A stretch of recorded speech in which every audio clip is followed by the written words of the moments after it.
ভারতের পশ্চিম উপকূলীয় রাজ্য গুজরাট থেকে 1000-এর বেশি বাংলাদেশি নাগরিককে গ্রেফতার করা হয়েছে। গুজরাটের স্বরাষ্ট্র প্রতিমন্ত্রী হর্ষ সাংঘভির বরাতে জানিয়েছে ভারতের রাষ্ট্রীয় বার্তা সংস্থা press trust of India PTI. রাজ্য পুলিশের নেতৃত্বে special operation group, crime branch, anti human trafficking unit বিভিন্ন জায়গায় অভিযান পরিচালনা করে। আফসানা নীলার ডেস্ক রিপোর্ট। শুক্রবার রাতভর গুজরাটের আহমেদাবাদ ও সুরাটে অভিযান চালায় ভারতীয় যৌথ বাহিনী। অভিযানে আহমেদাবাদ থেকে কমপক্ষে 890 বাংলাদেশি ও সুরাটে 134 বাংলাদেশিকে গ্রেপ্তার করা হয়।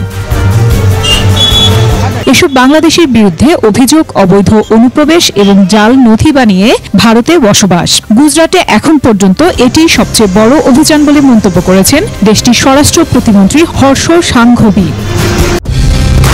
কালার এক্সপার্ট, জর্জ স্যাপ এবং মাইল্ড অন হ্যান্ডস টেকনোলজি সমৃদ্ধ অরিক্স ক্রিস্টাল ওয়াশ আপনার লন্ড্রি এক্সপার্ট। গোয়েন্দা তথ্যের ভিত্তিতে তাদের আটক করা হয় বলে জানিয়েছে পুলিশ। তদন্ত শেষে আটকদের বাংলাদেশে ফেরত পাঠানো হবে এমনটা বলছে ভারতীয় গণমাধ্যম। এর আগে 2024 সালের এপ্রিল মাস থেকে এ পর্যন্ত 2টি ভিন্ন এফআইআর দায়ের করা হয়েছে অবৈধ অভিবাসীদের বিরুদ্ধে, যেখানে 127 জন বাংলাদেশিকে গ্রেফতার করা হয়েছিল এবং 77 জনকে দেশে পাঠানো হয়। আফসানা নীলা, ডেস্ক রিপোর্ট, 21 টেলিভিশন।